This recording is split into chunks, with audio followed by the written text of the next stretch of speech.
I love the Chargers. I just wish he would have just stayed here. I hate this day. You know, it's just, for me and my family, it's a big thing. San Diego reacts as the Chargers announce they're heading north to Los Angeles. KPBS Evening Edition starts right now.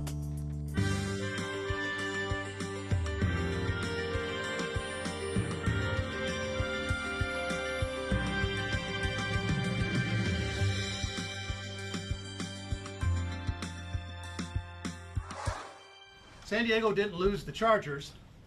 The Chargers just lost San Diego. San Diego reacts to the Chargers' decision to move to Los Angeles.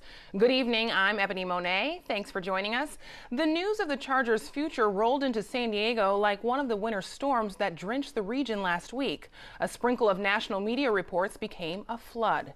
KPBS reporter Eric Anderson has details. San Diego Mayor Kevin Faulconer says he got the news the same way most people did, from national media reports. Every media outlet was reporting the Chargers' move to Los Angeles by morning when the mayor finally got a call from team owner Dean Spanos. Dean Spanos made a bad decision, and he will regret it. Faulconer spoke at length about the news with other city officials at a press event at City Hall. San Diego didn't lose the Chargers. The Chargers just lost San Diego.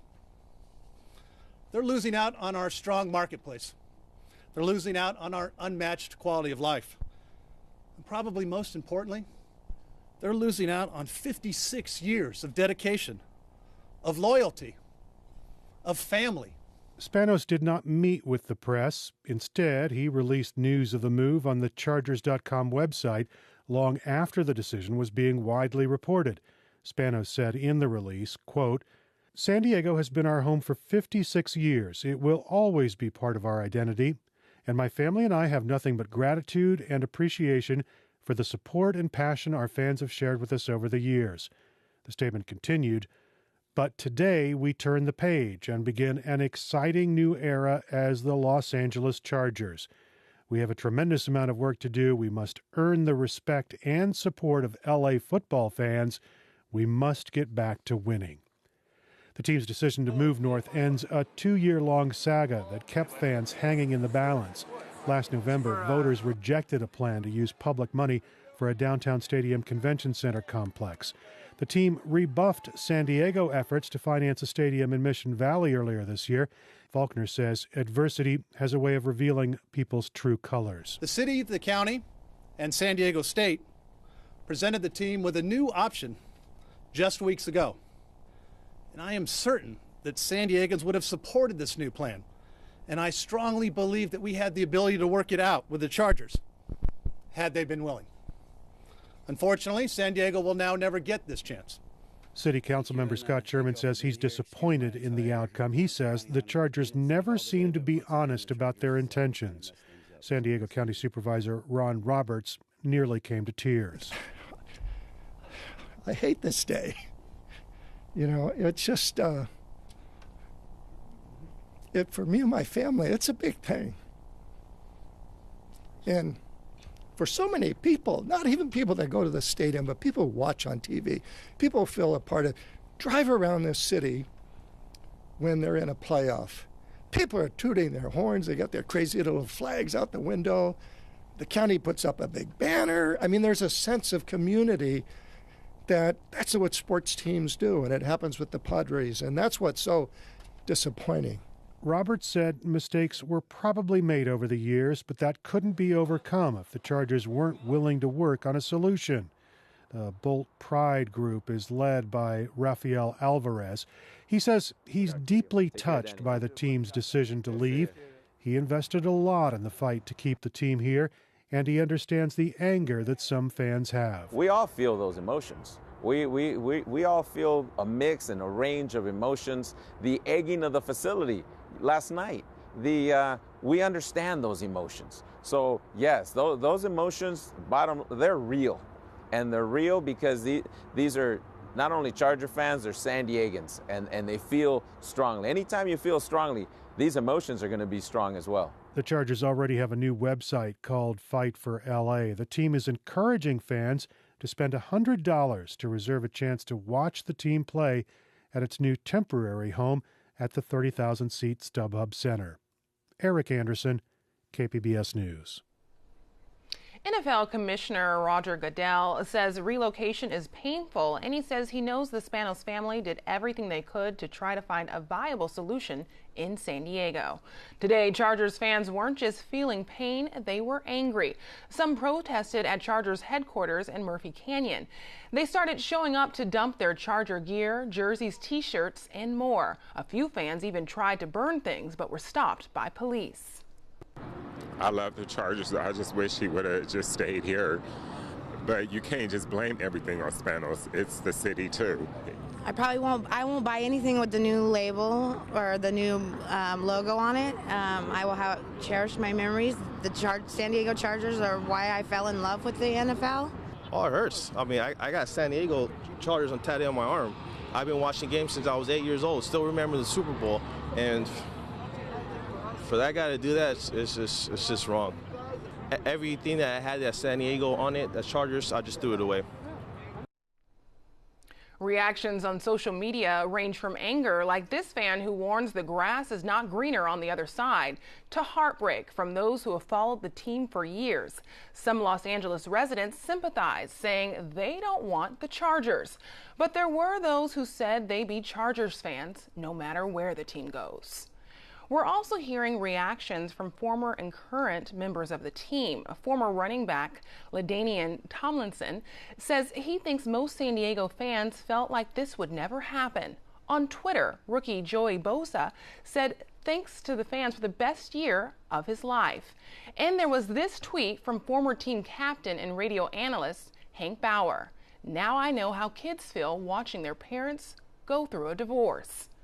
The Chargers' move leaves San Diego with one major league sports franchise, the Padres.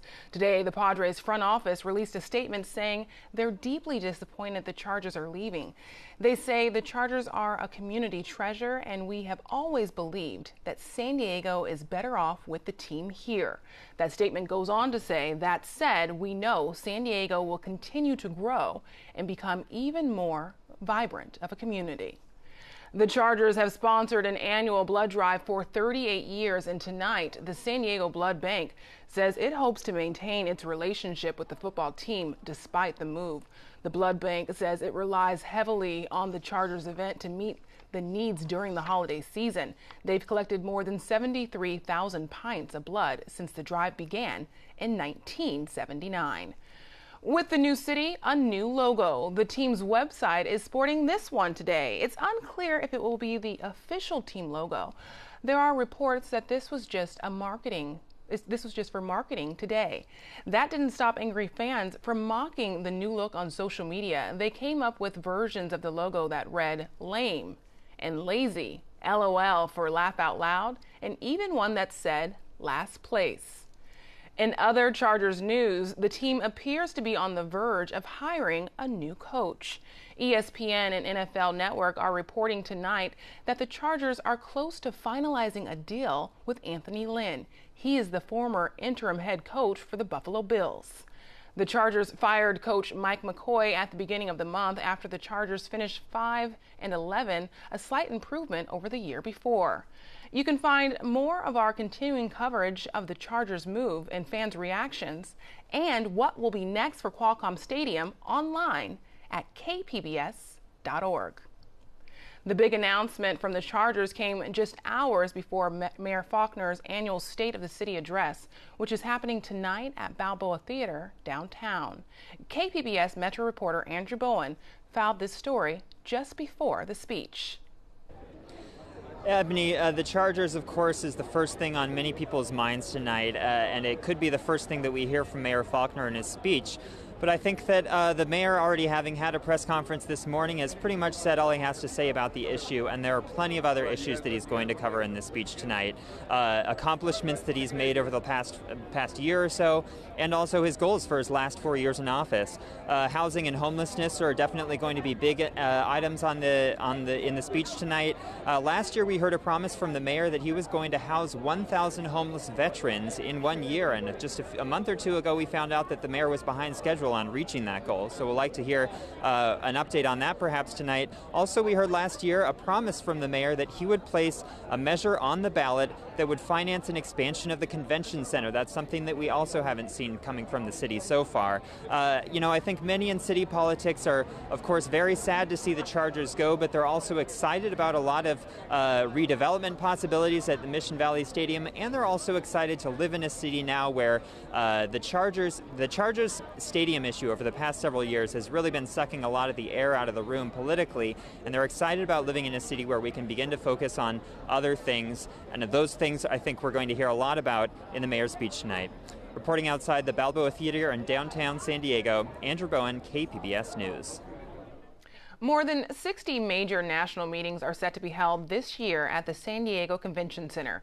The corporation that operates the facility released their forecast today. They project a $1.1 billion economic impact for the region. About a third of the conventions are for coveted medical associations, which cities vie for because those attendees tend to spend more when they travel. Congressman Darrell Issa is a staunch opponent of the Affordable Care Act and is pushing for its repeal. KPBS health reporter Kenny Goldberg says today at Issa's office in Vista, some of his constituents beg to differ. About 30 people came to protest Darrell Issa's position on Obamacare, and they didn't mince any words. What do we want? Justice. When do we want it? I think his position is weak, and he does not have evidence that it is not working. It is working. Vista resident Marjorie Bramwell said Issa isn't aware of how important Obamacare is. About 20 million Americans have Obamacare coverage. If we didn't have Obamacare, what would those people do? An estimated 30,000 people in Issa's North County Congressional District will lose their coverage if the Affordable Care Act is repealed. Ellen Montanari is a small business owner who lives in Encinitas. She says Issa wouldn't feel the pain of a repeal because he doesn't have Obamacare insurance. Those people who are covered by it want it to stay. Would they like to see it tweaked and made even better? Absolutely. No one would argue with that. But you don't throw the baby out with the bathwater. After a few speeches, the protesters went up to Issa's office to talk with them. The congressman wasn't in, but his district director, Bill Christensen, handed out Issa's idea for an alternative to Obamacare. It would allow all Americans to have access to the same health plan that federal employees get. There's no word on who would pay the monthly premiums. Christensen assured the crowd that Congress will repeal Obamacare. But they're going to replace it with a new plan over the next few years as they bring back the Obamacare. So nobody's going to lose coverage. Christensen didn't stick around to hear many responses. Well, anyway, thank you very much for coming today. We appreciate it. Despite their campaign promises, it remains to be seen whether Republicans in Congress will be able to repeal Obamacare as quickly as they'd like to, let alone come up with a replacement anytime soon. Kenny Goldberg, KPBS News. Retired Marine General James Mattis was on Capitol Hill today for his confirmation hearing as Donald Trump's nominee for Defense Secretary. Mattis is seen as a legend among Marines, especially those he commanded from Camp Pendleton. They say expect the man called Mad Dog to help ground the incoming Trump administration. KPBS reporter Steve Walsh has the story. Mattis never married or had children, so perhaps the people who knew him best are the Marines who served with him over a 44-year military career.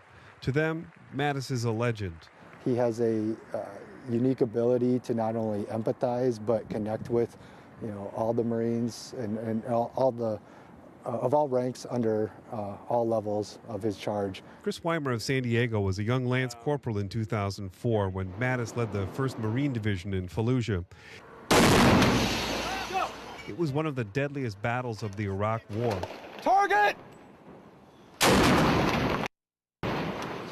Mattis spoke with Weimer's battalion as the troops were finally leaving Iraq. You literally felt like he was thanking you as an individual and as a Marine for what you had done. Clark Lathine was Mattis's chief of staff in Iraq and Afghanistan. He now directs the USC Institute for Creative Technologies in L.A.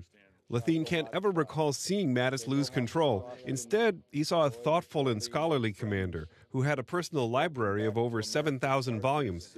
He'd let Lathine's young sons come in and borrow books. And they'd come in sometimes and say, "Dad, look at this," and here would be Jim's notes on the side.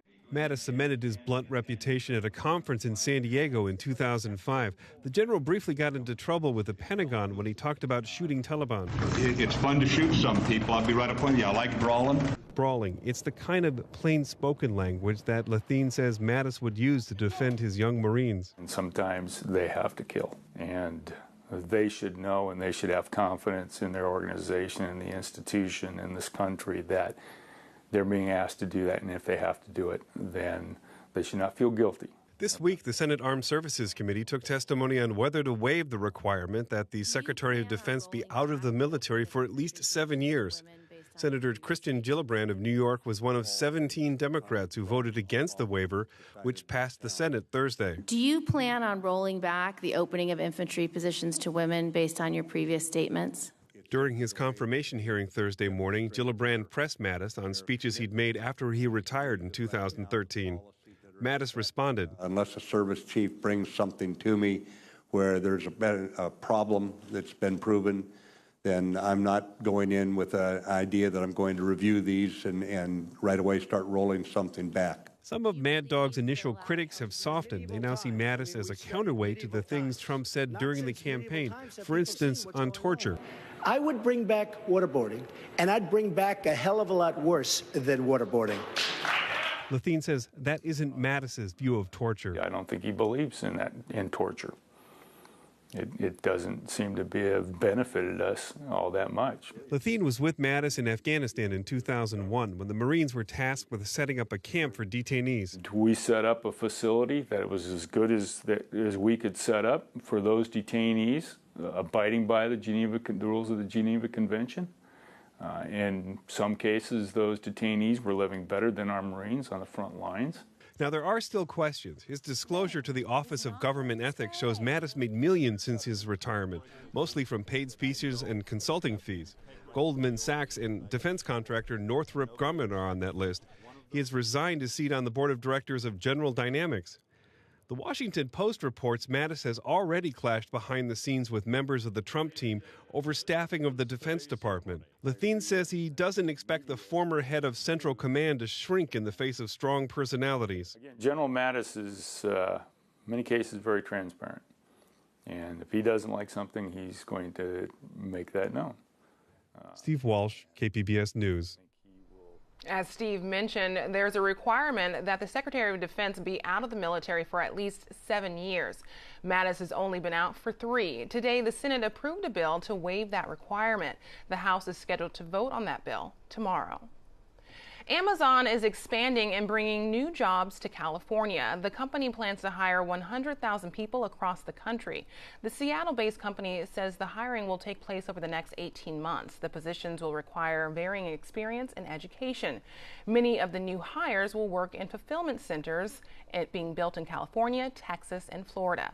This hiring surge comes as traditional retailers like Macy's make big cuts. I'm Judy Woodruff on the next News Hour. Our series, The Obama Years, continues. I sit down with one of the president's most trusted advisors, Valerie Jarrett. That's Thursday on the PBS News Hour. Federal drought watchers say 42% of California has emerged from the state of drought. This time last year, 97% of California was under drought conditions. The stunning improvement has been brought on by a series of heavy storms in the north. Just 2% of the state remains in the most severe class of drought. That includes drying reservoirs and widespread crop losses. Southern California remains in drought, and a drought emergency declared by Governor Brown in 2014 remains in effect. Emergency officials in the state capital are regrouping as rainstorms let up ahead of an incoming storm expected next week. Last week's storm devastated the region, and now local teams are working to assess the financial impact. A spokesperson for the Office of Emergency Services says residents' quick response to weather warnings prevented more significant devastation. We caught up with people who were moving their belongings out. They obeyed the evacuation orders. They got out, and people were sandbagging when they knew that they faced a threat of flooding. So people did the right thing. The National Weather Service is predicting another storm system for Northern California Tuesday. Here in San Diego, more rain, but it looks like a nice weekend ahead. Shanae Shocker has tonight's forecast. Well, today is the last day that we will be seeing a Pacific storm usher onshore across California. So we've seen flooding rain from north to Los Angeles as well. But for San Diego, not getting a lot of rain from these systems. However, today and into Saturday morning, lingering showers definitely in the forecast for us here. We can see as we take a look at the radar, just a big dip in the jet stream. This upper level trough has really begun to deepen and turn in towards San Diego. So you can see a lot of this moisture going to be heading in towards Southern California. And then as it passes us, we're actually going to get some wraparound moisture, especially east of the mountains. But for our satellite over the last 6 hours, you can see spottier showers. A lot of showers held up towards Long Beach and north into Los Angeles. But for tonight, we'll continue to see that rain begin to taper off as well. 53 degrees for this evening. And then as we take a look at the rest of the county, southern San Diego County, that's where we're going to be seeing some of the bigger rainfall amounts as well. So Oceanside, seeing those showers for tonight beginning to taper off, but out towards Borrego Springs, we'll continue to see some of those showers continue into the early morning hours. Mount Laguna, cold enough that in the mountains we're not just looking at some rain, we're also looking at some snowfall. So snowfall levels dropping to about 5,000 feet on our Thursday, into 4,000 feet for our Friday as well. That area of low pressure, that's where, as we head towards our Friday, really dips in towards the Southern California coast. So we have a lot of rain, even reaching in towards Las Vegas and then extending into Arizona as well. We take a look at the coast for our Friday. We're looking around less than 1/4 of an inch around the coast for tomorrow as far as our rainfall totals go. 60 degrees. Then we're back on the warm up in towards Saturday. Once again, chances of showers possible into Saturday morning, but we are more likely going to be seeing those west of the mount or east of the mountains. In towards the weekend and early next week, we're warming back up into the mid-60s, but we are going to be seeing plenty of sunshine around the area as well. So wonderful next few days, and you're going to have to enjoy early next week because we have another bout of Pacific storms coming middle of next week. Now inland, we'll see those brief afternoon thunderstorms through, or potential for thunderstorms, but really just looking at some showers in towards our Friday. Temps for the rest of the time jumping up into the mid to upper 60s. Not too bad for us here. Partly sunny conditions. That's going to remain through Tuesday as well. So lots of sunshine, beautiful weather coming up. Good news, we're going to lose those clouds, so not so depressing out there. As we head in towards the mountains, this is where we see the chance, especially towards tomorrow morning, for a little snow throughout the afternoon. Now higher passes, that's where we'll be seeing some of those snowfall totals get quite a bit. Actually out towards Big Bear, looking at about a foot of snow or 3 to 6 inches possible there. Sunny for the rest of the mountains. Out towards the desert, shower or two for our Friday, but otherwise we're back into some very warm and beautiful weather. For KPBS News, I'm Shanae Shocker. California is experiencing king tides today. That means we'll see the highest high tides and the lowest low tides of the year. Experts say they can offer us a window into the future. As the ocean warms and the ice caps melt, sea levels will rise. Rebecca Schwartz-Lesberg is the Director of Conservation for San Diego Audubon. She says the region's wetlands will become increasingly important because they can act as a buffer between the ocean and communities. Wetlands can take in a lot of water. Coastal development really can't. So as long as you have a ribbon of wetlands along your coast, they act as a sponge. Those high tides come in and they fill the wetlands rather than flooding your coastal development. King tides occur when the gravitational fields of the Earth, the Sun, and the Moon align in a certain way. They happen a few times a year. San Diego scientists recently discovered a new species of seadragon, and now they've brought back the first footage of this colorful cousin to the seahorse. KPBS science reporter David Wagner has the story. You don't get many experiences like this in a scientific career where you just see something so amazing. Scripps Institution of Oceanography professor Greg Rouse says it wasn't until the last day of their expedition that they finally found a ruby sea dragon. We were all thrilled, and it was really a great day in my life. His team discovered the species a few years ago by studying museum specimens. Now they're publishing the first glimpses of this dark red fish in the wild. The ruby sea dragon is found off the coast of Western Australia. Rouse says its rich hue provides camouflage, preventing predators from spotting it in the deep, dark waters it inhabits. David Wagner, KPBS News. Now let's recap tonight's top story. The San Diego Chargers are about to become the Los Angeles Chargers. The team announced the move today in a letter. Owner Dean Spanos says San Diego will always be part of the team's identity and expressed gratitude for the support they got from fans over the years. Some of those fans shed tears over the news. I love the Chargers. I just wish he would have just stayed here. I hate this day.